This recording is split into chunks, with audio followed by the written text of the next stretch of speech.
Hi everyone, in the front of me I've got INFINIX Note 12 from 2023, and let me share with you how to reset camera settings on this device.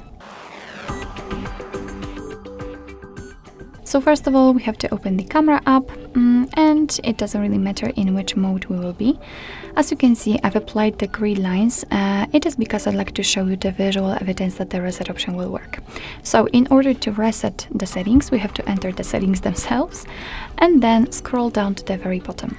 Now let's tap on Restore Defaults and tap on Restore. And as you can see, we just got back to the camera and the grid lines disappeared, which simply means that we just successfully reset all camera settings to the defaults. So basically that's all. Thank you so much for watching. I hope that this video was helpful, and if it was, please hit the subscribe button and leave the thumbs up.